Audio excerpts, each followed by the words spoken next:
អាត្មាត្រូវការនឹងសូមឲ្យញាតិញោមជួយ share ម្នាក់10ក៏បានម្នាក់5ក៏បាន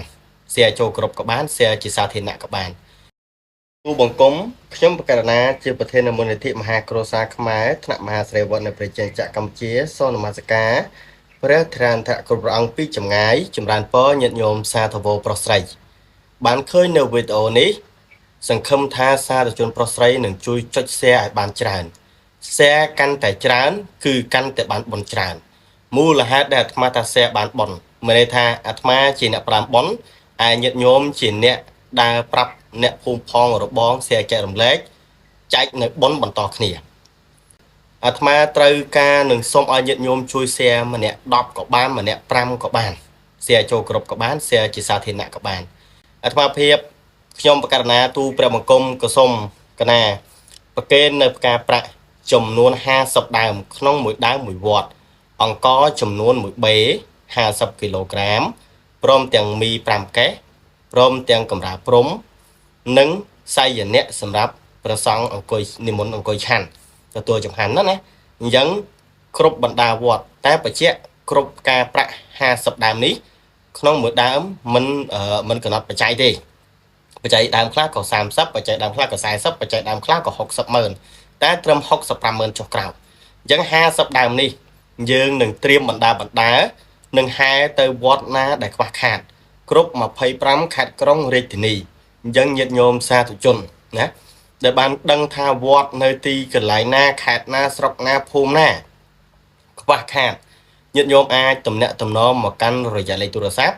ដែលលេខហ្នឹងប្រើ Telegram ដូចគ្នា031 62 22 310 031 62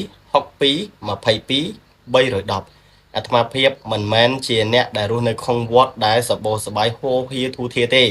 ប៉ុន្តែនេះគឺជាផ្កាប្រាក់សាមគ្គីរួមរបស់បរិស័ទទូទៅក្នុងនិងក្រៅប្រទេសសិស្សគុណរបស់ខ្ញុំកណ្ណាអាត្មាភាពអញ្ចឹងអាត្មាភាពនឹងធ្វើចែកគ្រប់និមន្តហែទៅគ្រប់50វត្តគ្រប់50កណាគ្រប់50វត្តអញ្ចឹងញាតិញោមមកឃើញនៅវីដេអូនេះសង្ឃឹមថានឹងជួយចុច share កាន់តែច្រើន share កាន់តែល្អព្រោះវីដេអូនេះបានបុណ្យច្រើនណាស់អញ្ចឹងញាតិញោមដែលគាត់ដឹងថាវត្តណានៅភូមិណាឃុំណាស្រុកណាខេត្តណាខ្វះខាតជួយទំនាក់ទំនងមកកាន់លេខទូរស័ព្ទនឹងលេខហ្នឹងក៏ប្រើ Telegram ប្រកាសមួយសារទៀត031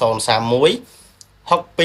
22 310ដំណាក់កាលទី1នេះគឺហេតុការប្រាក់ប្រកេនតាមបណ្ដាវត្តចំនួន50ដើមមានន័យថា50វត្តក្នុងមួយដើមទទួលបានផ្កាប្រាក់ក្នុងមួយវត្តហ្នឹងទទួលបានផ្កាប្រាក់មួយដើមនឹងតេយ្យទាមផ្សេងពុកអាចកំណត់បានដែរវត្តខ្លះដែលក្រីក្រខ្លាំងអាចអង្គ5បេវត្តខ្លះដែលក្រីក្រល្មមក៏អាចអង្គ2បេ3បេទៅតាមសមត្ថភាពដែលមើលទៅយើងឃើញជាក់ស្ដែងអញ្ចឹងដំណាក់កាលទី1នេះគឺយើងជួយដល់វត្តខ្វះខាត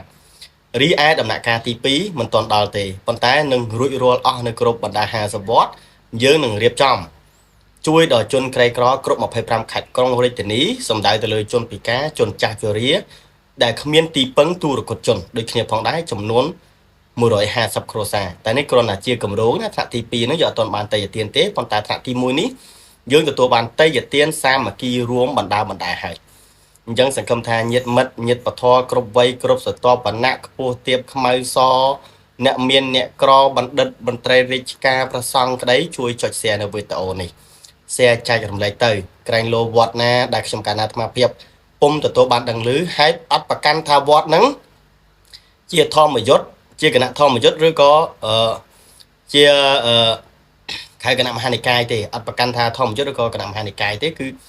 ឲ្យតែជាវត្តដែលខ្វះខាតគឺខ្ញុំកណ្ណាអាត្មាភាពនឹងចុះទៅដល់ទីតាំងផ្ទាល់តែម្ដងអញ្ចឹងបានឃើញនៅវីដេអូនេះសង្ឃឹមថាញាតិញោមនឹងជួយចុច share ចែករំលែកឲ្យបានច្រើនមានតែញាតិញោមទេដែលអាចផ្ដល់ដំណឹងច្បាស់លាស់មកកាន់ខ្ញុំកណ្ណាអាត្មាភាពឬបើអត់មានលេខ Telegram ទេអាចឆាតចូលមកក្នុង TikTok ហ្នឹងឆាតចូលទៅក្នុង page ហ្នឹងបានអញ្ចឹងជាចុងក្រោយចម្រើនពលាហើយអរគុណសម្រាប់ការ share ចែករំលែកចូលរួមហេតុការប្រាក់សាមគ្គីគ្រប់បណ្ដាល50វត្ត25ខេត្តក្រុងរាជធានីឲ្យតែជាវត្តខ្វះខាតទីនោះគឺមានវត្តមានបរិស័ទតែងតែជួយជ្រោមជ្រែងជានិច្ចជាចុងក្រោយចម្រើនពលា